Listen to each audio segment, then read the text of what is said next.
이 대통령실과 중앙부처 개각이 본격화되면서 이 총선 분위기도 점점 뜨거워질 것으로 보이는데요. 인요한 국민의힘 혁신위원장, 당에 또 다른 제안을 했습니다. 혁신위에 전권을 주신다고 공언하셨던 말씀이 허연이 아니면 저를 공관위원장으로 추천해 주시기 바랍니다. 그동안의 혁신의 활동이 인요한 위원장이 공관위원장이 되기 위한 그런 목표를 가지고 활동했다고 저는 생각하지 않습니다. 월요일까지 답변을 달라고 하셨는데요, 혁신위원장님께서. 그러면 사실상 거절이라고 봐도 될까요? 수고 많으셨습니다. 네, 취재진도 질문을 했습니다. 사실상 거절이라고 봐도 되냐? 하지만 수고 많으셨습니다. 이렇게 대답을 넘겼는데 네. 어떻게 거절이라고 봐야 되는 겁니까? 네, 그 녹취록에는 안 나왔지만 그 따라가던 박정아 대변인은 거절이라고 봐도 되냐 그러니까 그렇습니다라고 답변을 했거든요. 네. 사실상 이 김기현 대표가 받아들이기 어렵죠. 왜냐하면 공관위원장은 말 그대로 내년 총선에 가장 중요한 적재적소에 어떤 경쟁력 있는 후보를 물색해서 내보낼 것이냐를 짜야 되는 사실상의 이 사령관 역할이기 때문에 혁신위원장은 이제 당이 다시 이 국민의 민심을 모으기 위해서는 어떤 노력이 필요한지 혁신안을 마련을 해서 제안을 하는 것이고요. 공관위원장은 말 그대로 실무적으로 어느 지역구에 어떤 사람을 어떻게 내보낼 것이냐 이런 것을 결정하기 때문에 아마 인요한 위원장에게 공관위원장을 주기는 상당히 좀 정치적으로도 부담스러울 것입니다. 아마 내일까지 인요한 위원장이 답변을 기다리겠다고 했는데요. 아마 사실상 거절이 될 가능성이 크고요. 앞으로 인요한 혁신위가 추가적으로 어떤 혁신안을 더 제안을 할 것인지, 혁신위 활동을 더 끌고 갈 것인지, 아니면 여기에서 정지할 것인지 이것만 이제 결정하는 것이 남아있다. 이렇게 볼 수 있을 것 같습니다. 네, 그동안 국민의힘 혁신위가 친윤 중진 희생을 요구했지만 당 지도부가 이렇다 할 반응을 보이지 않고 있죠.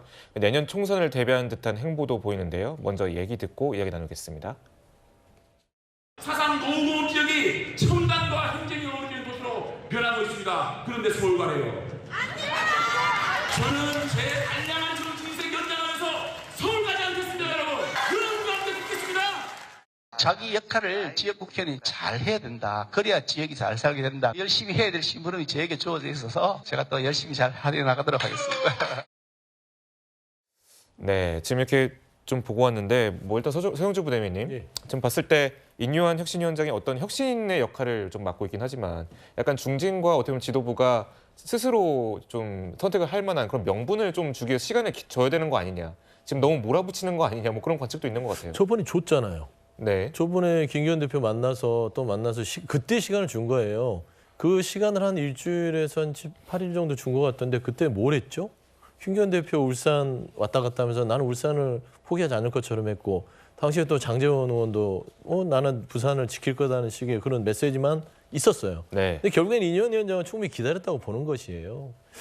이제 본인이 얘기했던 혁신위원회의 희생은 이들은 할 생각이 없구나 하다 보니 어차피 월요일 날 최고의 안건을 이제 공식으로 던질 텐데 그 전에 공관위원장 나 하고 싶어 한 거예요. 근데 그건 정치 언어를 몰라서 하시는 얘기 같은데 네. 그거는 맞아요. 그렇게 얘기하시면 안 되는데 저는 거절이라고 보지 않습니다. 김기현 대표는요. 인요한 위원장을 면박 준 거예요. 이제 나가세요. 이제 혁신이 문 닫으세요라고 한 거예요. 저는 그렇게밖에 볼 수 없고요. 그다음에 두 번째 최고의 안건이 올라오든 안 올라오든 건 저는 안 올라올 것으로 봅니다. 공천위원장을 공식적으로 던졌을 때 본인이 굳이 안건을 던져서 당의 분란을 일으킬 필요 없다라고 저는 인요한 혁신위원장이 얘기를 한 것 같고요. 결국에는 인요한 혁신위원장이 딱 한 가지는 하고 갈 것 같아요. 혼자 가지는 않습니다.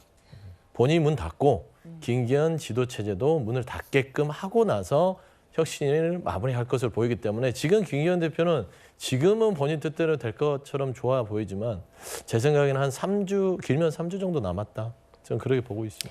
네, 인요한 위원장이 이른바 농계작전처럼 같이 나갈 것이다. 이렇게 말씀을 해주신 건데. 네, 그렇죠. 예. 원래 둘이 합의예요. 김기현 이기 체제 지도부는 혁신이 없이 존재할 수 없는 그런 존재임에도 불구하고 김기현 이기 체제가 알고 있어요. 네. 근데 이제 사람이 좀 지나니까 따뜻하거든요.